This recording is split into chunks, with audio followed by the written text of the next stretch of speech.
स्वामिनी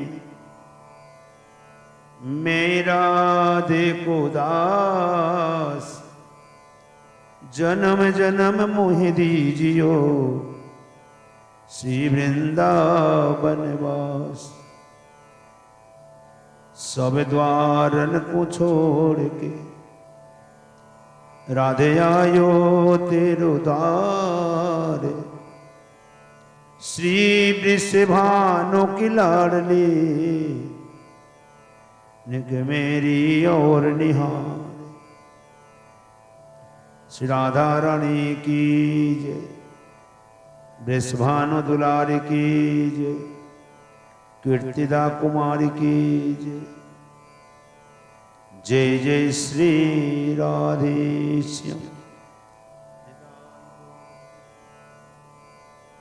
बोल भक्तवत्सल भगवान की जय। परम लीला पुरुषोत्तम उत्तम सच्चिद आनंदीर घन विग्रह रसिक शिखर चूड़ामणि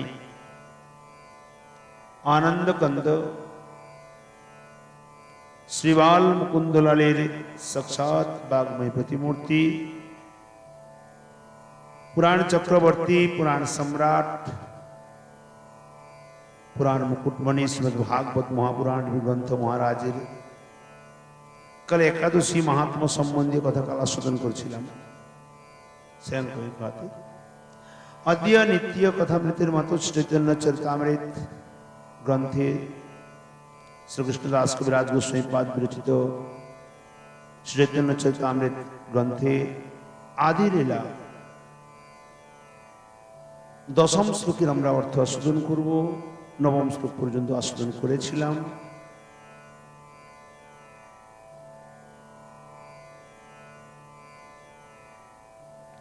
যস্যাং সং সংসহ যস্যাং সং সংসহ শ্লগর্ভদোষাই জন্যাভবজম লোকসঙ্গতনালম লোকস্রষ্টু সুতিকা ধাম ধাতু स्तम श्री नित्यानंद रामम प्रपत्ति।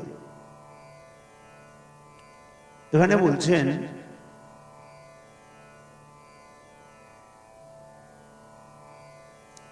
লোক সংগত লালম,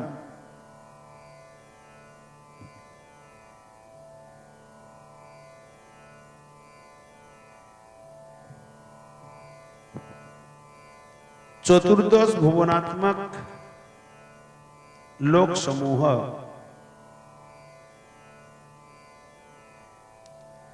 चतुर्दश भुवनात्मक लोक समूह जी पद्मेर नाल स्वरूप जहां से नाभि पद्म लोक स्रष्टा विधातार जन्मस्थान अर्थात ब्रह्मा जी कर्पद गोसाई विष्णुर नाभि पद्म हलो ब्रह्माजीर जन्मस्थान। इनी हलेन द्वितीय पुरुष सेई गर्भवती गोसाई द्वितीय पुरुष जाहार अंशेर अंश आमी सेई नित्यानंद नामक बलरामेर शरणापन्न हई ताके वंदना करी। तदनंतर बोलছেন যস্যাং সং সং সহপরাত্মাখিলানাম অষ্টা বিষ্ণুরভাদি দুগ্ধাব্দি সাই चौनी भट्टा जत्कला स्वेप्यानंद स्तम श्री नित्यानंद रामम प्रपत्ति। अर्थात अखिलानाम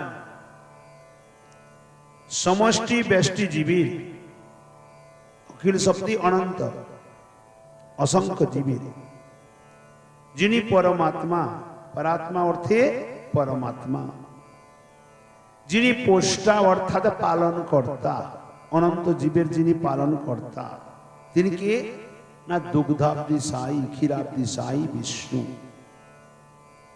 এই विष्णु যস্য যাহার অংশের অংশের অংশ অংশের অংশের অংশরূপে ভাতি বিরাজিত। সৌনি ভর্তা মস্তকে পৃথিবীকে যিনি ধারণ করে আছেন সেই অনন্ত দেব অপি যত কলা যাহার কলা মাত্র। সেই শ্রী নিত্যানন্দ রাম নামক বলরামকে আমরা বন্দনা করি, প্রণাম করি। সপ্তম শ্লোকে যে পয়োবধিসায়ী ও শেষের কথা বলেছেন, এই শ্লোকে তাহাদের পরিচয় দিয়েছেন ক্ষীরাব্ধিসায়ী মানে ক্ষীরোদসায়ী বা দুগ্ধাব্ধিসায়ী, আর শেষ শব্দে অনন্তনাগকে বলেছেন। মহাবিষ্ণুর জগৎকর্তা মায়াজ সুজত্তদঃ তস্যাবতার এবায় অদ্বৈতাচার্য ঈশ্বর। ব্রহ্মা ব্যষ্টিজীব সৃষ্টি করিলে পর গর্ভোদশায়ী পুরুষ নিজ এক এক রূপে, নিজ অংশে এক এক রূপে প্রত্যেক জীবের অন্তঃকরণে প্রবেশ করে। ব্রহ্মা কি করেন না, শরীর সৃষ্টি করেন। ব্রহ্মা শরীর সৃষ্টি করেন,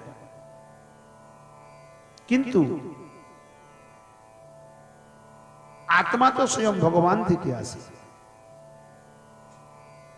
ব্রহ্মাজি শরীর সৃষ্টি যখন করেন, গর্ভোদশায়ী পুরুষ নিজের এক এক অংশে প্রত্যেক জীবের অন্তঃকরণে পরমাত্মা রূপে তিনি বিরাজমান করেন।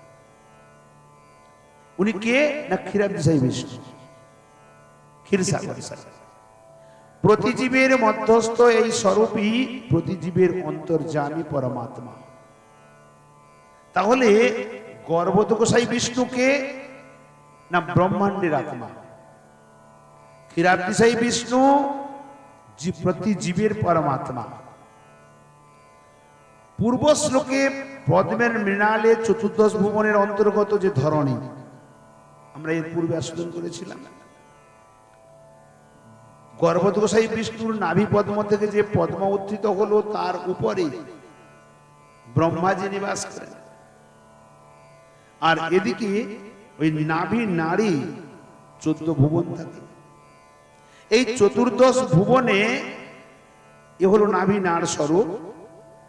আর এই চতুর্দশ ভুবনে অন্তর্গত যে ধরণী, অর্থাৎ মধ্যিখানে যে পৃথিবী, তাহাতে একটি ক্ষীর সমুদ্র আছে। আমাদের এই পৃথিবীতে ক্ষীরসাগর আছে। এই ক্ষীরসাগরের মধ্যে এই ভগবান বিষ্ণু এক স্বরূপে তিনি শয়ন করেন। ইনাকে বলে ক্ষীরোদশায়ী বিষ্ণু। ইনি গর্ভোদশায়ীর অংশ বলিয়া নিত্যানন্দ নামের অংশের অংশের অংশের অংশ। নিত্যানন্দ নাম শব্দে যিনি গোলকধামে শ্রীকৃষ্ণের অংশ হলেন বলরাম, উনি নিত্যানন্দ। ওই বলরামের অংশ হলেন পরব্রহ্মে বৈকুণ্ঠাধিপতি বিষ্ণু, তার অংশ হলেন কারণার্ণবসায়ী বিষ্ণু, তার অংশ হলেন গর্ভোদশায়ী বিষ্ণু, তার অংশ হলেন ক্ষীরোদশায়ী বিষ্ণু। অতএব বলরামজির অংশের অংশের অংশের অংশের অংশ। অতএব নিত্যানন্দের অংশের অংশের অংশের অংশের অংশ। সেই নিত্যানন্দ রামের চরণে আমরা প্রণাম করি। ক্ষীরোদশায়ী বিষ্ণু চতুর্ভুজ, ইনি হলেন গুণাবতার। আমরা যে ব্রহ্মা বিষ্ণু মহেশ্বর বলি, এখানে এই বিষ্ণুর কথা বলা হয়েছে। ইনি হলেন গুণাবতার। অধর্মের সংহার এবং ধর্ম স্থাপনের জন্য নিমিত্ত ইনি যুগাবতার ও মন্বন্তর অবতার রূপে অবতীর্ণ হয়ে জগৎকে রক্ষা করেন। এই ক্ষীরোদশায়ী বিষ্ণু ইনি যুগাবতার রূপে আসেন, ইনি মন্বন্তর অবতার রূপে আসেন এবং জগৎকে অধর্মের থেকে রক্ষা করেন, ধর্মের সংস্থাপনা করেন। যে কারণে ইনাকে বলা হয় পোষ্টা, অর্থাৎ ইনি পোষণ করেন, জগৎ জীবকে ইনি পোষণ করেন, পোষ্টা। ক্ষীরোদশায়ী বিষ্ণু ইনি হলেন তৃতীয় পুরুষ অবতার। বৈকুণ্ঠাধিপতি বিষ্ণু থেকে কারণার্ণবসায়ী বিষ্ণু হলেন। এই কারণার্ণবসায়ী বিষ্ণুকে বলা হয় প্রথম পুরুষ অবতার। গর্ভোদশায়ী বিষ্ণুকে বলা হয় ব্রহ্মাণ্ডের গর্ভদেশে যিনি আছেন, ইনি হলেন দ্বিতীয় পুরুষ অবতার। আর ক্ষীরাব্ধিসায়ী বিষ্ণু ইনি হলেন তৃতীয় পুরুষ অবতার। জগৎকর্তা, যিনি জগতের সৃষ্টিকর্তা, যেই মহাবিষ্ণু, যিনি মায়ার দ্বারা বিশ্ব ব্রহ্মাণ্ড সৃষ্টি করেন, তাহার অবতারই ঈশ্বর অদ্বৈতাচার্য। এই নিত্যানন্দ তত্ত্ব চলে গেল এ পর্যন্ত 5টি শ্লোকে। অতঃপর বলছেন অদ্বৈত আচার্য কে? না, মহাবিষ্ণুর জগৎ কর্তা, মায়া ইহ সৃজত্তদঃ, যিনি মহাবিষ্ণু কে? না কারণার নবসাই বিষ্ণু, যিনি জগৎ, যিনি প্রথম পুরুষাবতার, ইনি হলেন জগৎ কর্তা। ইনি মায়ার দ্বারা জগৎকে যিনি সৃষ্টি করেন, ওই মহাবিষ্ণু তস্য অবতার এবায় অদ্বৈতাচার্য ঈশ্বর, উনি অদ্বৈত আচার্য রূপে জগতে প্রকটিত হয়েছে। দ্বিতীয় পুরুষার বা তৃতীয় পুরুষাবতার না, প্রথম পুরুষাবতার। তাই জগৎকর্তা যে মহাবিষ্ণু মায়ার দ্বারা এই ব্রহ্মাণ্ড সৃষ্টি করেন, তাহারই অবতার এই ঈশ্বর অদ্বৈত আচার্য।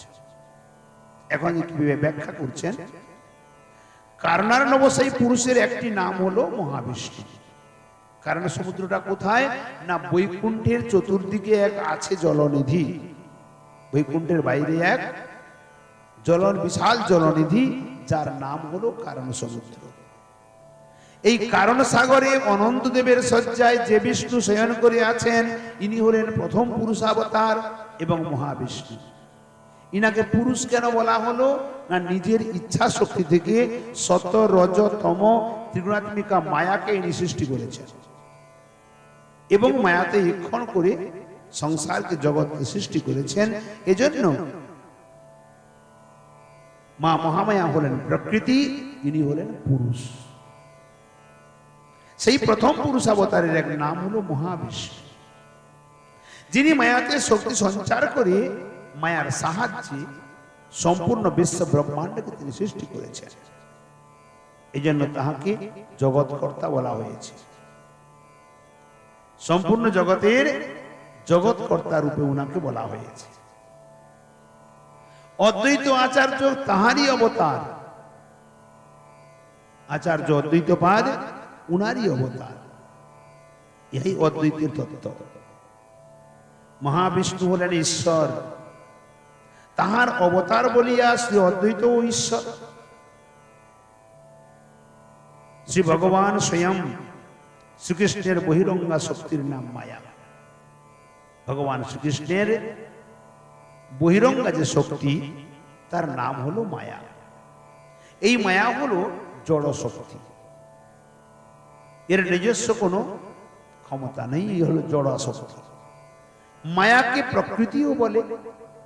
এই মায়া দুই রূপে অবস্থিত, একটি প্রধান, একটি প্রকৃতি। যেমন সমগ্র একটি জেলার নাম হলো মথুরা, আবার ওই জেলার অন্তর্গত একটি বড় শহরের নামও মথুরা। মথুরা একটি শহরও আছে, একটি জেলাও আছে। সম্পূর্ণ 84 কোষ বৃন্দাবনকে বৃন্দাবন বলা হয়, তেমন একটি বৃন্দাবন বলে জায়গাও আছে, যেটা পঞ্চকোশী বৃন্দাবন বলে। তদ্রূপ সমগ্র বহিরঙ্গা শক্তির নাম ও প্রকৃতি বা মায়া, আবার তার অন্তর্গত একটি অংশের নামও প্রকৃতি বা মায়া। এই অংশ প্রকৃতিকে আবার মায়াও বলে। যাও, প্রধানকে গুণমায়াও বলে এবং অংশ প্রকৃতিকে জীবমায়া বলে। যেটি প্রধান ওটি হলো গুণমায়া, যেটি প্রকৃতি এটি হলো জীবমায়া। এক কথাতে ভগবানের যে বহিরঙ্গা শক্তি, তার নাম হলো মায়া। তাকে দুই ভাগে ভাগ করা হয়, একটি গুণমায়া, একটি জীবমায়া। সত রজ ও তম এই তিন গুণের সম্যকে যে মায়া, একে বলা হয় গুণমায়া। যার ভিতরে সত্য, রজ, তম ত্রিগুণাত্মিকা প্রকৃতি বা মায়া, তাকে বলা হয় গুণমায়া বা প্রধান মায়া। সত্যাদি গুণ সম্য রূপা গুণমাখ্যায়াম গুণমায়াখ্যাম জড়াম প্রকৃতি। শ্রী অদ্বৈতাচার্যস্য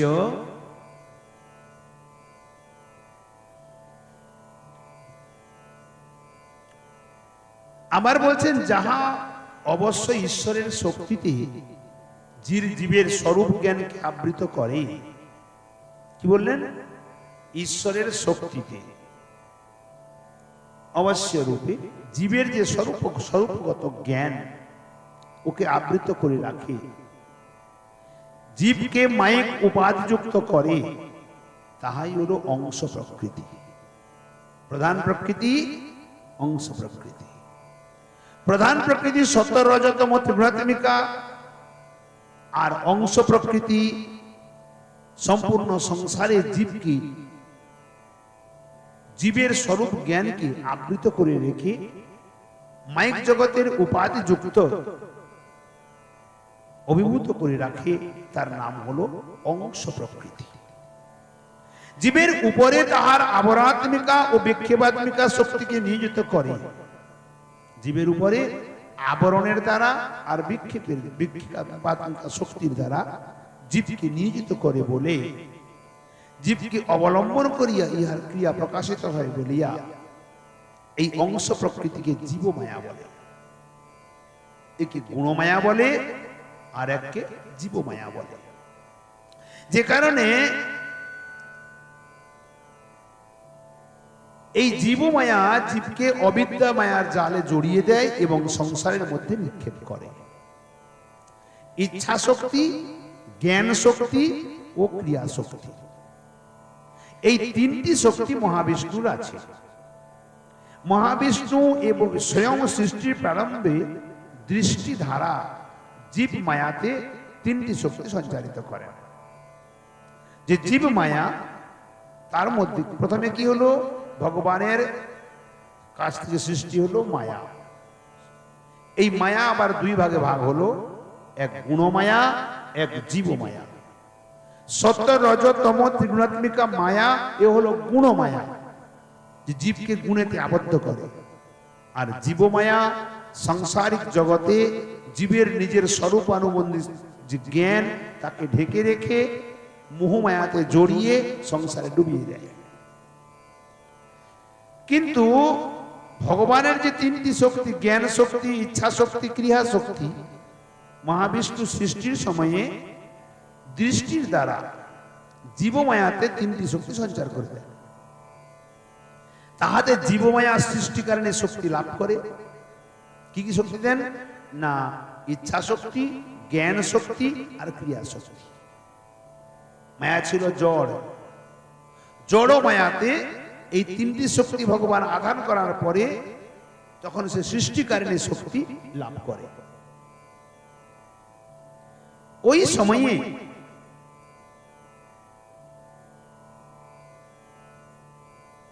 মহাবিষ্ণু আবার স্বীয় ক্রিয়া শক্তি প্রধান এক অংশে গুণমায়াতেও ক্রিয়া শক্তি সঞ্চারিত করেন।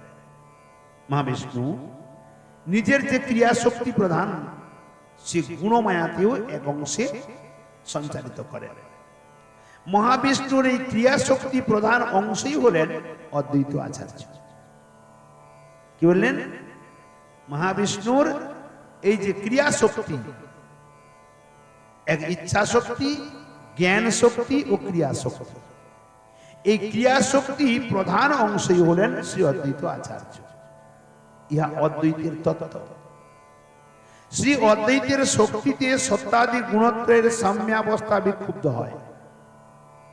এই রূপে বিক্ষুব্ধ গুণমায়ার দ্বারা জীবমায়ার সাহায্যে মহাবিষ্ণু সৃষ্টি কার্য নির্বাহ করেন। বড় কঠিন বস্তু, অত্যন্ত উচ্চকোটির প্রসঙ্গ। অদ্বৈত শক্তির দ্বারা, অদ্বৈতের শক্তিতে সত্য আদি তিন গুণের সাম্যাবস্থা বিক্ষুব্ধ করার ক্ষমতা আছে।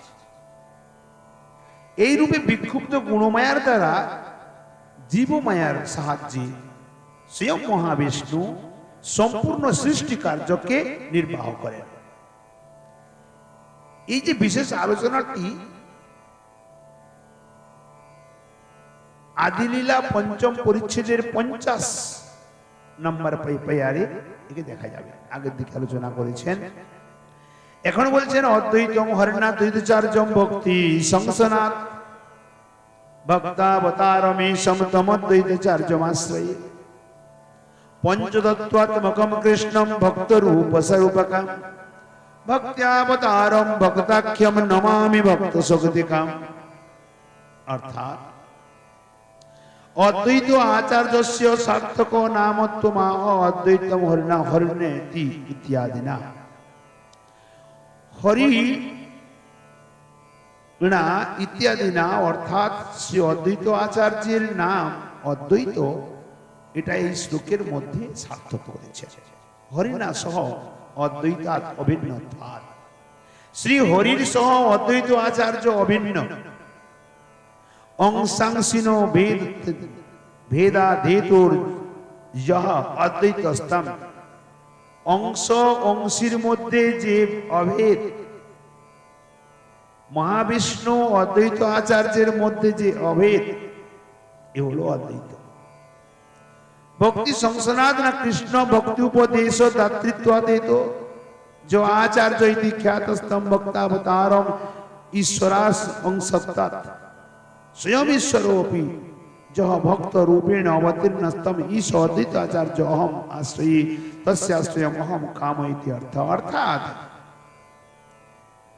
जिनी कृष्ण भक्ति जगते उपदेश करार निमित्त अत्यंत हेतु अर्थात এই কারণে আচার্য হয়েছে অদ্বৈত আচার্য। আচার্য কেন বলা হয় না, যিনি কৃষ্ণ ভক্তিকে জগতে উপদেশ দেন উনি আচার্য, তাই তিনি অদ্বৈত আচার্য নামে খ্যাত। যিনি ভক্ত অবতার, ঈশ্বরের অংশ, ঈশ্বর অপি ভক্ত রূপেণ অবতীর্ণ, সাক্ষাৎ ঈশ্বরকে যিনি ভক্ত রূপে অবতীর্ণ করিয়েছেন কিনা গৌর সুন্দর, সেই ঈশ্বর অদ্বৈত আচার্যের চরণে আমরা সবাই আশ্রয় গ্রহণ করি। বল অদ্বৈত আচার্য প্রভু কি জয়। পঞ্চতত্ত্বাত্মকম কৃষ্ণম ভক্ত রূপ স্বরূপকম ভক্ত্যাবতারম ভক্তাখ্যম নমামি ভক্ত শক্তিকাম। টিকাতে বলছেন পঞ্চতত্ত্ব মাহ পঞ্চতত্ত্বাত্মকম না পঞ্চতত্ত্ব স্বরূপম কৃষ্ণম নমামি। পঞ্চতত্ত্ব স্বরূপ যে কৃষ্ণ তাকে আমি প্রণাম করি। কানি তানি পঞ্চতত্ত্বানি, কে তাহারা পঞ্চতত্ত্ব? মা ভক্ত রূপ স্বরূপকং শিবাসাদিন, ভক্ত রূপ স্বরূপ শিবাসাদি, ভক্ত শক্তিকম শ্রী গদাধরাদিন, ভক্ত শক্তি স্বরূপে হলেন স্বয়ং গদাধরাদি। আর ভক্ত রূপকে না গৌরচন্দ্র যত সৌ নন্দনন্দন, যে নন্দনন্দন ভক্ত রূপে গৌর রূপে অবতীর্ণ হয়েছেন সেই গৌর সুন্দর হল কে না নন্দনন্দন কৃষ্ণ। আর ভক্ত স্বরূপ নিত্যানন্দ ব্রজে যে হলায়ুধা, যিনি ভক্ত স্বরূপ রূপে ব্রজে হলায়ুধ বলরাম রূপে যিনি প্রকট হয়েছিলেন। ভক্ত অবতার কে না অদ্বৈত আচার্য সদাশিবা, অদ্বৈত আচার্য সদাশিবের অবতার। একদিকে মহাবিষ্ণুর অবতার, তিনি ভক্ত অবতার। ভক্তাখ্য না শ্রীনিবাস আদি যতস্তি ভক্ত রূপিণ। ভক্ত শক্তি দ্বিজাগ্রগণ্য শ্রী গদাধর পণ্ডিত, ভক্ত শক্তি হলেন শ্রী গদাধর পণ্ডিত। ইতি এ কোথায় বলছেন না গৌর গণদেশ দীপিকা বচন আদিতি, গৌর গণদেশ দীপিকাতে দত্তকে বর্ণন করেছেন। অতএব আপনারা বসেন, দেরি আছে, বসেন। শ্রী রাধে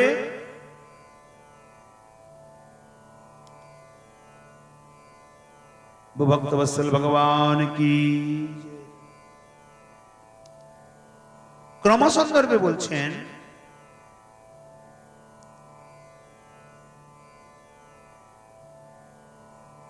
শ্রী অনুবাদে বলছেন শ্রী হরির সহিত যিনি অভিন্ন, শ্রীহরির সহিত যিনি অভিন্ন বলিয়া যিনি অদ্বৈত নামে খ্যাত, শ্রীহরির সহিত যিনি অভিন্ন বলে অদ্বৈত নামে খ্যাত। এবং কৃষ্ণ ভক্তি উপদেশ করেন বলে, কৃষ্ণ ভক্তিকে উপদেশ করেন বলে যিনি আচার্য নামে খ্যাত। এখানে দুটি স্থিতি, শ্রীহরির সহিত অদ্বৈত আচার্য অভিন্ন, যে কারণে উনাকে বলা হয়েছে অদ্বৈত, নদ্বৈত ইতি অদ্বৈত, যার দ্বিতীয় হয় না। কৃষ্ণ ভক্তি তিনি উপদেশ করেন বলে আচার্য নামে খ্যাত। আমি সেই ভক্ত অবতার ঈশ্বর অদ্বৈত আচার্যের আশ্রয় গ্রহণ করি। এই শ্লোকে অদ্বৈত আচার্যের, অদ্বৈতের নামের এবং আচার্য নামের হেতুকে বর্ণনা করেছেন। তিনি ঈশ্বর মহাবিষ্ণুর স্বংশ, স্বাংশ। মহাবিষ্ণু আবার স্বয়ং ভগবান শ্রী হরির অংশ। এখানে দুটি স্থিতি, ঈশ্বর মহাবিষ্ণুর স্বংশকে, তিনি ঈশ্বর কে না অদ্বৈত আচার্য, তিনি মহাবিষ্ণুর স্বংশ, কিন্তু মহাবিষ্ণু আবার ভগবান শ্রী হরির স্বংশ, তাই অদ্বৈত ও শ্রী হরির অংশ, তাই তিনি স্বাংশ। অংশী ও স্বাংশের অভিন্নতা বশত শ্রী অদ্বৈতের ও শ্রী হরির অভেদ বা দ্বৈত শূন্যতা। যথা হরি তথা অদ্বৈত, যথা অদ্বৈত তথা হরি, এর মধ্যে কোনো ভেদ নাই। এই জন্য তাহার নাম হলো অদ্বৈত। আর যিনি উপদেশ করেন তিনি হলেন আচার্য। শ্রী অদ্বৈত জগতে ভক্তি উপদেশ করেছেন। এই জগতে অদ্বৈত আচার্য কৃষ্ণ ভক্তিকে উপদেশ করেছেন, তাই তাহার এক নাম হলো আচার্য। আবার নিজে ঈশ্বর হইয়াও ভক্ত রূপে অবতীর্ণ হইয়াছেন। স্বয়ং ঈশ্বর হয়েও যেহেতু ভক্ত রূপে অবতীর্ণ হয়েছেন, তাই বলে অদ্বৈতকে আবার ভক্ত অবতারও বলা হয়। তাহলে অদ্বৈত আচার্যের কতটি স্বরূপ হলো? এক হলো তিনি ঈশ্বরের সঙ্গে অভিন্ন, তাই তিনি অদ্বৈত। দ্বিতীয়, তিনি জগৎকে কৃষ্ণ ভক্তি উপদেশ করেছেন, তাই তিনি আচার্য। তৃতীয়, তিনি ভক্ত অবতার, এই জন্য অদ্বৈতকে ভক্ত অবতারও বলা হয়। চতুর্থী আরো একটি আছে, তিনি সদাশিবের অবতার। ভক্ত স্বরূপকং ভক্ত রূপ স্বয়ং শ্রী চৈতন্য ভক্ত স্বরূপ শ্রী নিত্যানন্দ চন্দ্র। ভক্তাবতারম, ভক্তাবতার হলেন শ্রী অদ্বৈত চন্দ্র। ভক্তাখ্যং ভক্ত নামক শিবাসাদি, অর্থাৎ ভক্তরূপ স্বয়ং শ্রীকৃষ্ণ চৈতন্য, ভক্ত স্বরূপ শ্রী নিত্যানন্দ। ভক্তির অবতার হলেন অদ্বৈত আচার্য, ভক্তাক্ষ শিবাসাদি, এবং ভক্ত শক্তি হলেন শ্রী গদাধর। এই পঞ্চতত্ত্ব আত্মক কৃষ্ণকে, শ্রীকৃষ্ণ চৈতন্যকে আমরা নমস্কার করি, প্রণাম করি। পূর্বে শ্রীকৃষ্ণচন্দ্রও যেমন পঞ্চতত্ত্ব রূপে অবতীর্ণ হয়েছিলেন, অধুনা শ্রীকৃষ্ণ চৈতন্য যে তদ্রূপ পঞ্চতত্ত্ব রূপে প্রকটিত হইয়াছেন, তাহাই এই শ্লোকে দেখিয়েছেন। পূর্বে শ্রীকৃষ্ণচন্দ্র পঞ্চতত্ত্ব রূপে অবতীর্ণ হয়েছিলেন, অধুনা শ্রীকৃষ্ণ চৈতন্য যে তদ্রূপ পঞ্চতত্ত্ব রূপে প্রকটিত হয়েছে, এখানে তা বর্ণন করেছে।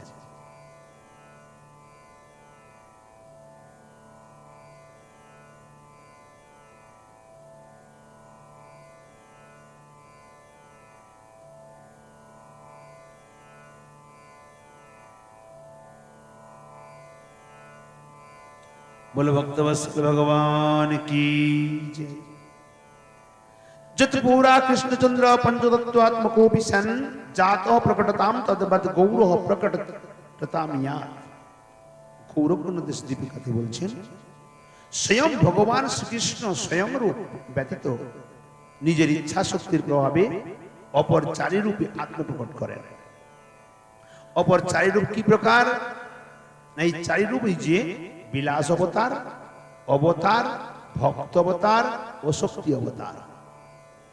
এই চারি রূপ শ্রীকৃষ্ণ সাধারণত লীলায় শ্রীকৃষ্ণ হইতে ভিন্ন বলিয়া প্রতীত হইলে স্বরূপত শ্রীকৃষ্ণ হইতে অভিন্ন। কিভাবে তিনি আছেন? ভক্ত, শক্তি, অবতার, বিলাস। শ্রীকৃষ্ণ এই চার রূপে জগতে অবতীর্ণ হন, যে কারণে এই চারি রূপ সাধারণত লীলায় শ্রীকৃষ্ণ হইতে ভিন্ন। ভিন্ন হইলেও বলিয়া প্রতীত হইলেও স্বরূপত এক, তত্ত্বগত এক, অভিন্ন। এই চারি রূপ চারি তত্ত্ব, আবার স্বয়ং রূপ এক তত্ত্ব। চারি রূপ পৃথক পৃথক চারিটি তত্ত্ব, বিলাস পৃথক, অবতার পৃথক, ভক্ত পৃথক, শক্তি পৃথক। পুনরায় পৃথক হয়েও ইনারা এক তত্ত্ব। যেমন একটি উদাহরণ স্বরূপ, একটি মাটি নিয়ে এলাম, কুমোর মাটি নিয়ে এলো, মাটি এনে কি করলো? চক্রের উপরে দিল। একটি কলসি তৈরি করলো, একটি হাঁড়ি তৈরি করলো, একটি ঘট তৈরি করলো। এই প্রকার চারটি বস্তু সে তৈরি করলো। নাম হাঁড়ি, ঘট, তাই না, কলসি, গাগর পৃথক পৃথক হলো। কিন্তু যদি তত্ত্বগত দিক দিয়ে দেখা যায়, সব জায়গায় তো একই মাটি আছে, না মাটি আলাদা আলাদা? একই মাটি আছে। সেই প্রকার বিলাসও যিনি, অবতারও তিনি, ভক্তও তিনি, শক্তিও তিনি, তত্ত্বগত এক বস্তু, কেবল লীলার নিমিত্ত ভিন্ন ভিন্ন পৃথক পৃথক রূপে তিনি প্রকট হয়েছে। বল ভক্তবৎসল ভগবান কি জয়।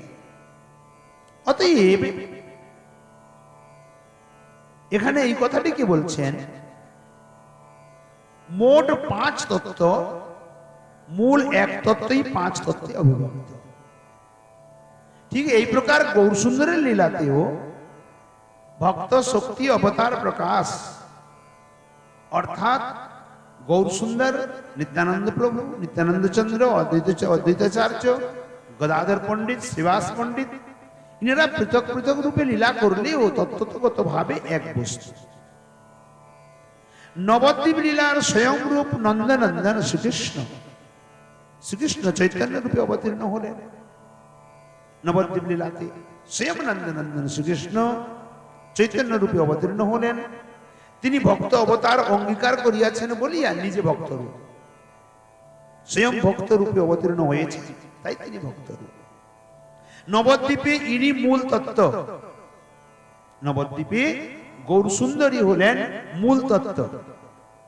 নিজের ইচ্ছা শক্তি তিনি অপর চারটি তত্ত্ব রূপেও আত্মপ্রকট করিয়াছেন।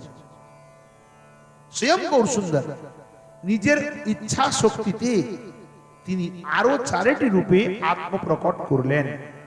এই চারি তত্ত্ব না ভক্ত স্বরূপ হলেন কৃষ্ণ অবতারের বিরাস রূপ শ্রী নিত্যানন্দ, যিনি পূর্ব লীলায় বলদেব ছিলেন। ভক্ত অবতার হলেন শ্রী অদ্বৈত, যিনি পূর্ব লীলায় ছিলেন সদাশিব মহাবিষ্ণু। ভক্তাক্ষ শ্রীবাস আদি, এবং ভক্ত শক্তি হলেন শ্রী গদাধর। ভক্ত রূপ হলেন স্বয়ং গৌরচন্দ্র। ভক্ত রূপ গৌরচন্দ্র যতসৌ নন্দনন্দন, ভক্ত স্বরূপ নিত্যানন্দ ব্রজে হরায় উদহ। ভক্তাবতার আচার্য অদ্বৈত সদাশিব, ভক্তাক্ষ শ্রীনিবাসাদ্য যতস্তি ভক্ত রূপিণ। ভক্ত শক্তি জাগ্রগণ্য শ্রী গদাধর পণ্ডিত। গৌর গণদেশ দীপিকাতে এই সমস্ত নির্ণয় করে দিয়েছে। ইষ্ট বস্তু শ্রী চৈতন্য যত রূপে আত্মপ্রকট করিয়াছেন। ইষ্ট বস্তু কে? চৈতন্য চন্দ্র। তিনি যত রূপে আত্মপ্রকট করেছেন, তাহাদের সকল রূপের বন্দনাতেই ইষ্ট বন্দনার পূর্ণতা হয়, তাই পঞ্চতত্ত্বের বন্দনা।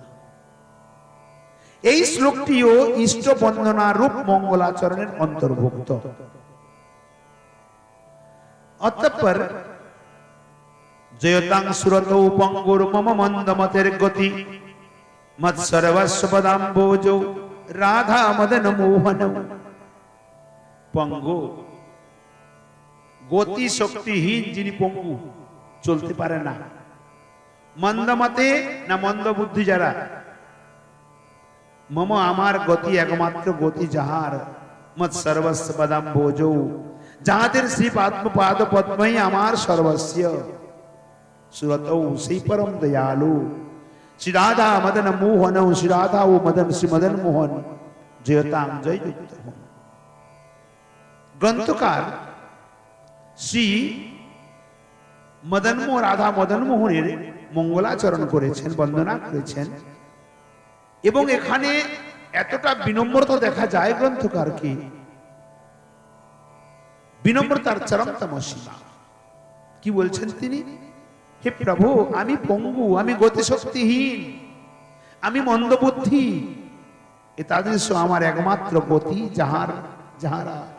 যাহাদের শ্রী পাদ পদ্মই আমার সর্বস্ব, সেই পরম দয়ালু শ্রী রাধা মদন মোহন জয়যুক্ত হও। তার চরণে অসংখ্য প্রণাম অর্পণ করি। গ্রন্থকার নিজেই এখানে বলেছেন, প্রথমে 14 শ্লোকে তিনি মঙ্গল আচরণ করেছেন, 14টি শ্লোকে, অথচ ওই 14 শ্লোকের পরেও তিনি শ্লোকে শ্রী মদন মোহন, আগে 14 শ্লোক পর্যন্ত, এটি 15 শ্লোক, 14 শ্লোক পর্যন্ত তিনি মঙ্গলাচরণ করেছেন। আর 15 শ্লোকে থেকে শ্রী মদন মোহন, শ্রী গোপীনাথ, শ্রী গোবিন্দ দেবের বন্দনা করেছেন 3টি শ্লোকে। এখানে বলছেন এই 3টি শ্লোক ইষ্ট বন্দনাত্মক হইলেও গ্রন্থকার এই শ্লোকত্রয়কে মঙ্গলাচরণের অন্তর্ভুক্ত করেন নাই। মঙ্গলাচরণের পরেই সাধারণত গ্রন্থের বর্ণনীয় বিষয় আরম্ভ হয়। যখনই মঙ্গলাচরণ বিশ্রাম হয় তখনই সমস্ত বিষয়বস্তু আলোচনা আরম্ভ হয়। কিন্তু বর্ণনীয় বিষয় আরম্ভ করিবার পূর্বে এই 3টি শ্লোক লিখিবার হেতু কি, কারণ কিনা বোধ হয় এইরূপ গ্রন্থ সম্বন্ধে বিঘ্ন বিনাশ এবং অভীষ্ট পূরণের উদ্দেশ্যে তিনি মঙ্গলাচরণ লিখিত হইলেও মঙ্গলাচরণের ইষ্ট 3 প্রসঙ্গে গ্রন্থকারের ভজনাঙ্গেরও একটি অনুষ্ঠান হইয়া গেল। এই মঙ্গলাচরণের মধ্যে ত্রিদেব গোবিন্দ গোপীনাথ মদন মোহন আরাধ্য, ইনার ভজনকেও এখানে ভজনাঙ্গ অনুষ্ঠান হয়ে গেল। বন্দনা করে গোস্বামী শাস্ত্রানুযায়ী ভজনের রীতি এই যে প্রথমে শ্রী সপরিকর শ্রী গৌরসুন্দরের ভজন, তৎপশ্চাৎ সপরিকর শ্রী রাধা গোবিন্দের ভজন করতে হয়।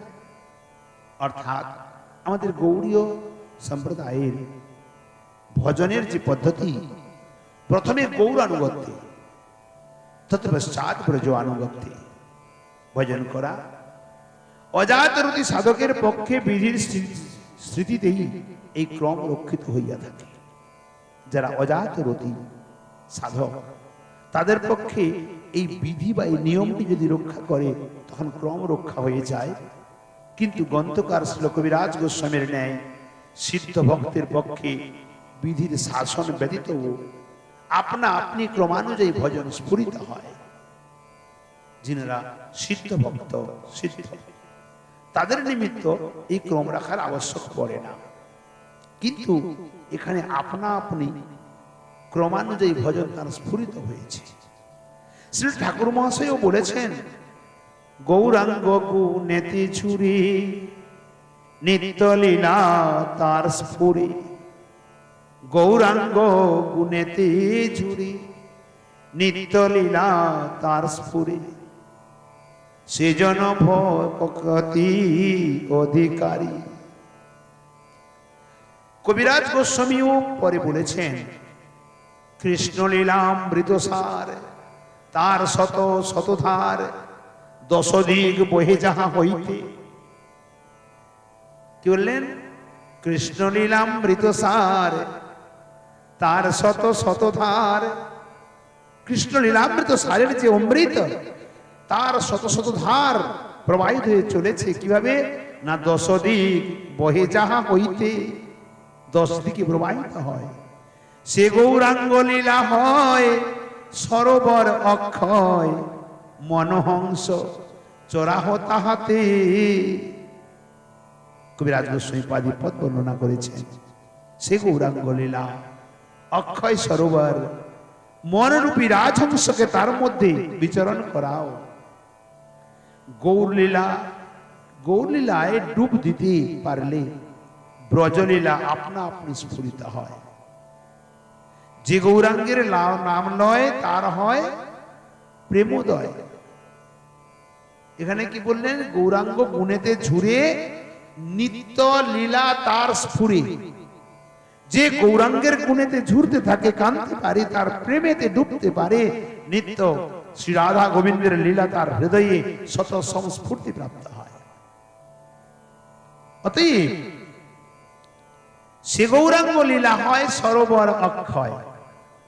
অক্ষয় সরোবর যখনো শুকে না, মনহংস চরাহ তাহাতে, মনরূপী রাজহংসকে তার মধ্যে বিচরণ করাও। গৌরলীলা ডুব দিতে যদি কেউ পারে, ব্রজলীলা তার হৃদয়ে শত সংস্ফূর্তি প্রাপ্ত হয়। মঙ্গলাচরণ প্রসঙ্গে গ্রন্থকার শ্রী গৌরের তত্ত্ব ও মহিমাদি বর্ণন করেছেন। তাহাতে গৌরলীলা তাহার চিত্তে স্ফুরিত হয়েছে, কারণ তিনি গৌর প্রেমে সম্পূর্ণ ডুবে গেছেন। নবদ্বীপের ভাবে আবিষ্ট হইয়াই যেন তিনি মঙ্গলাচরণ বর্ণনা করেছেন। নবদ্বীপের ভাবে আবিষ্ট হই রাধা ভাবদ্যুতি সুবলিত কৃষ্ণ স্বরূপে স্ফুরণে শ্রী রাধা ও শ্রীকৃষ্ণের কথা তাহার চিত্তে স্ফুরিত হইয়াছে, এবং সঙ্গে সঙ্গে তাহাদের বিভিন্ন লীলার কথাও স্ফুরিত হয়েছে। বিভিন্ন লীলার স্ফুরণেই বোধ হয় বিভিন্ন লীলার দ্যোতক শ্রী মদন মোহন, শ্রী গোপীনাথ ও শ্রী গোবিন্দের বন্দনা করিয়াছে। বিভিন্ন লীলার স্ফুরণে বিভিন্ন লীলার যে দ্যোতক কে না মদন মোহন, শ্রী মদন মোহন, শ্রী গোপীনাথ, শ্রী গোবিন্দের বন্দনা করেছেন। বল গোবিন্দ গোপীনাথ মদন মোহন কি। পুনরায় বলছেন, অথবা এই রূপে হতে পারে। শ্রী বৃন্দাবনে চৈতন্য চরিতামৃত রচনা আরম্ভ হয়েছে। এই চৈতন্য চরিতামৃত রচনাটি কোথায় হয়েছে? আরম্ভ বৃন্দাবনে হয়েছে। সুতরাং গ্রন্থ সমাপ্তি বিষয়ে বৃন্দাবনাধিপতি শ্রী গোবিন্দ গোপীনাথ মদন মোহনের কৃপার অপেক্ষা অপরিহার্য, কৃপার অপেক্ষা বিশেষ আবশ্যক। তাই তাহাদের কৃপা প্রার্থনা করিয়া গ্রন্থকার গ্রন্থারম্ভের পূর্বে তাহাদের বন্দনা করিয়াছেন। অথবা শ্রী গোবিন্দ গোপীনাথ ও শ্রী মদন মোহন গৌড়িয়ার অর্থাৎ বাঙালির সেবা অঙ্গীকার করিয়া গৌড়িয়াদের প্রতি তাহাদের বিশেষ কৃপার নিদর্শন দেখাইয়াছে। গৌড়ীয় কাকে বলে না? যারা গৌরীর ভজন করে, তাই গৌড়ীয় বলে। গ্রন্থারম্ভে কবিরাজ গোস্বামী পাদ এ কথা প্রকাশ করেছেন। এই তিন ঠাকুর গৌড়িয়াকে করিয়াছেন আত্মসাৎ, এ তিনের চরণ বন্ধু, তিনে মোর নাথ। কবিরাজ গোস্বামী ও গৌড়িয়া তাই কৃতজ্ঞ হৃদয়ে এই তিন ঠাকুরকে বন্দনা করেছেন। এই কয় শ্লোকে কবিরাজ গোস্বামী ইঙ্গিতে এই গ্রন্থারম্ভের ইতিহাসটি জানাইতেছে। এই কয় শ্লোকে কবিরাজ গোস্বামী ইঙ্গিতে গ্রন্থারম্ভে যে ইতিহাসটি এখানে জানিয়ে দিয়েছেন। শ্রী গোবিন্দ দেবের সেবক কি করে গ্রন্থ রচনা হলো তার সম্পর্কে বর্ণনা করছেন। শ্রী গোবিন্দ দেবের সেবক হলেন শ্রী পণ্ডিত হরিদাস প্রমুখ ভক্তবৃন্দের। হরিদাস সহ প্রমুখ ভক্তবৃন্দের আদেশে তিনি গ্রন্থ লেখা সংকল্প করেন। শ্রী গোবিন্দ দেবের কৃপাতেই তাহার সেবকের অবিপ্লুত গ্রন্থ সমাপ্তি লাভ করিতে পারে। তাই তিনি শ্রী গোবিন্দ দেবের বন্দনা করেছেন। শ্রী হরিদাস প্রমুখ বৈষ্ণববৃন্দের আদেশ পাইয়া চিন্তিত চিত্তে তিনি শ্রী মদন মোহনের মন্দিরে গেলেন। মদন মোহন তার কুলাদি দেবতা। মদন মোহনকে দণ্ডবত প্রণাম করিয়া শ্রী মদন মোহনের চরণে আদেশ প্রার্থনা করিলেন। অমনি মদন মোহনের কণ্ঠ হইতে এক ছড়া মালা খসিয়া পড়িল, পুষ্পমালা। সেবক সেই মালা আনিয়া কবিরাজ গোস্বামীকে পরাইয়া দিলেন এই মালাকে শ্রী মদন মোহনের আজ্ঞা মনে করিয়া তিনি সেই স্থানে গ্রন্থ আরম্ভ করিলেন। শ্রী মদন মোহনের এই কৃপার স্মৃতি শ্রী মদন মোহনের বন্দনাও তিনি করেছেন। রাধাসনে যদা ভাতি তদা মদন মোহন, গোবিন্দ লীলামৃতে তিনি বর্ণনা করেছেন। মদন মোহনের স্মৃতি কি রূপে শ্রী রাধিকাদি গোপীগণ শ্রীকৃষ্ণের বংশীধ্বনি শ্রবণ করিয়া শ্রীকৃষ্ণ সমীপে আকৃষ্ট হইয়াছিলেন, সেই লীলার স্মৃতি উদ্দীপিত হইল। তাহাতেই শ্রী বংশী বটতটস্থ রাস রসারম্ভী শ্রী গোপীনাথের বন্দনা করিলেন। অথবা শ্রী ঠাকুর মহাশয় শ্রী গৌরাঙ্গকে পতি রূপে এবং যুগল কিশোরকে প্রাণ রূপে বর্ণনা করেছেন। ধন মোর নিত্যানন্দ, পতি মোর গৌরচন্দ্র, প্রাণ মোর যুগল কিশোর। কত সুন্দর পদ লিখেছেন। ধন মোর নিত্যানন্দ, পতি মোর গৌরচন্দ্র, প্রাণ মোর যুগল কিশোর।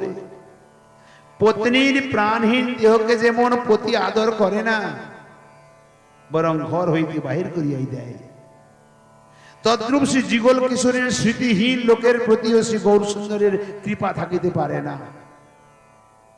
গ্রন্থ সমাপ্তি বিষয়ে শ্রী গৌরাঙ্গের কৃপা সর্বতোভাবে প্রয়োজনীয়। তাই শ্রী গৌরাঙ্গের প্রীতি সম্পাদনের উদ্দেশ্যে গ্রন্থকার শ্রী যুগল কিশোরের বন্দনা করেছেন। আগের দিকে আরো বিস্তার পূর্বক বর্ণনা করেছেন। সময় অতিক্রান্ত হয়ে যায়, তাই আরতি হবে। আমি জানি একটা জিনিস বুঝতে পারছি, আজকের ক্ষুধা সবার অধিক আছে।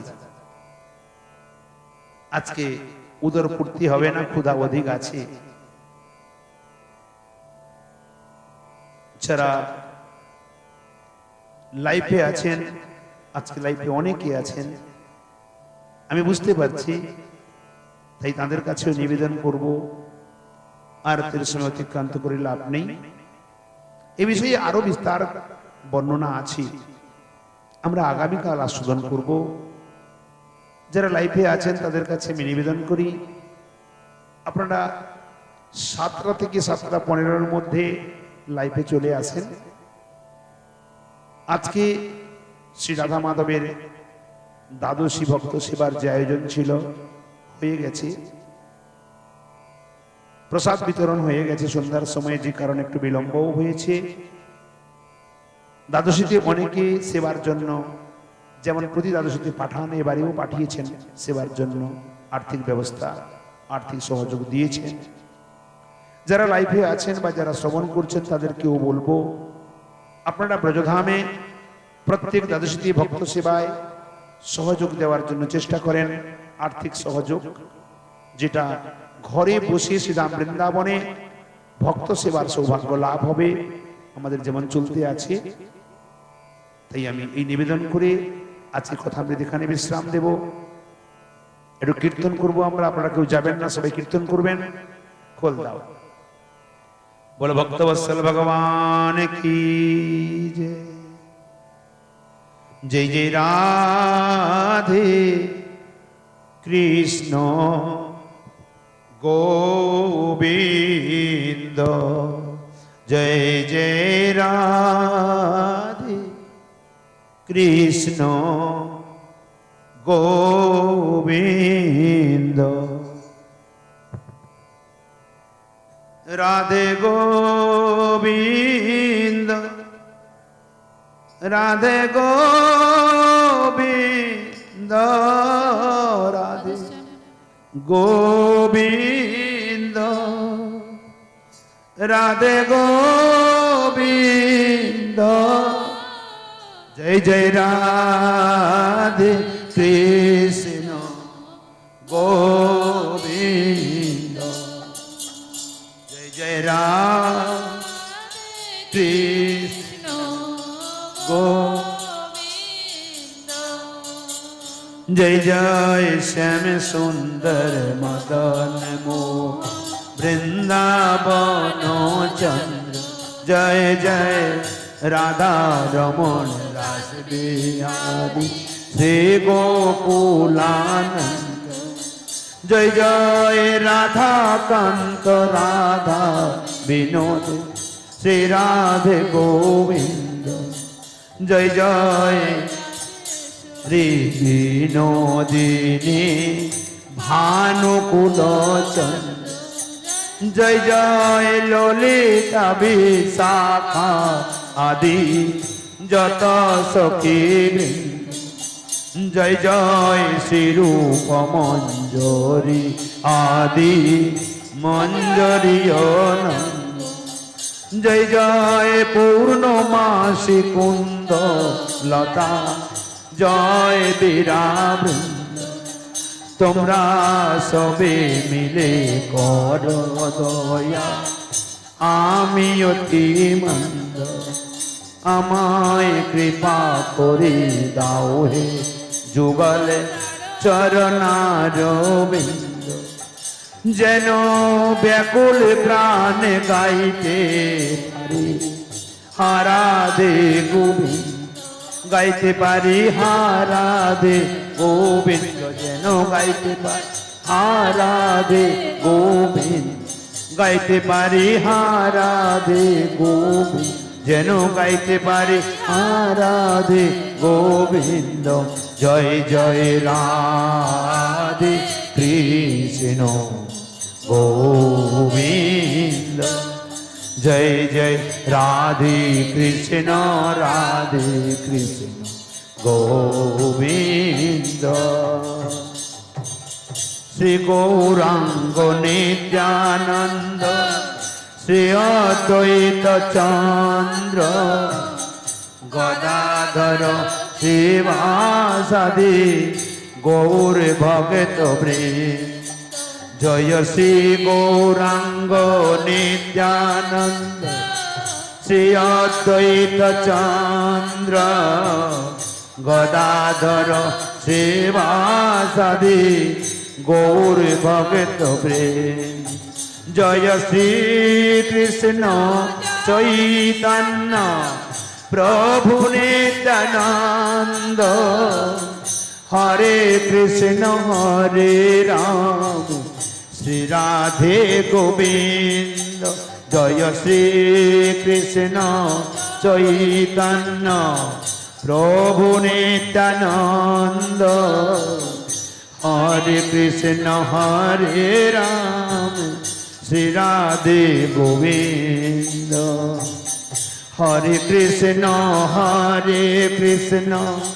কৃষ্ণ কৃষ্ণ হরে হরে হরে রাম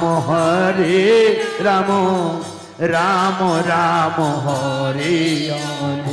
হরে কৃষ্ণ কৃষ্ণ কৃষ্ণ হরে হরে হরে রাম রাম রাম হরে হরে। হরে কৃষ্ণ কৃষ্ণ কৃষ্ণ হরে হরে হরে রাম রাম রাম হরে হরে। হরে কৃষ্ণ কৃষ্ণ কৃষ্ণ হরে হরে হরে রাম রাম রাম হরে হরে। হরে কৃষ্ণ কৃষ্ণ কৃষ্ণ হরে হরে হরে রাম রাম রাম হরে হরে। নিতাই গৌর হরি বল হরি বল হরি বল হরি বল হরি বল হরি বল হরি বল হরি বল হরি বল হরি বল হরি বল হরি বল। निताई गौर हरि बोल। जय श्री राधे श्याम बोल भक्तवत्सल भगवान की जय। सपार सदगुरुदेव भगवान की जय। सपार सत जगन्नाथ श्रीमन महाप्रभु की जय। सपार जगन्नाथ बलभद्र की जय। सपार माधव लाल की जय। श्रीधाम वृंदावन की जय, वृंदावन बेलाल की जय, राधा रानी की जय, जमुनी महारानी की जय, वृंदे महारानी की जय, तुलसी महारानी की जय, भक्ति महारानी की जय, धृराज महाराज की जय, राधा कुंड श्याम कुंड की जय, चैतन्य चैतन्य ग्रंथ महाराज की जय, श्री कृष्णदास कविराज गोस्वामी पाद की जय, हरि कथामृत की जय, हरिनाम संकीर्तन की जय, श्री राधा माधव लाल की जय, समवस्ती भक्त मंडली की जय, अपन अपन श्री गुरु महाराज की जय। जय जय श्री राधे श्याम निदाई गौर हरि बोल, बोल भक्त वत्सल भगवान की।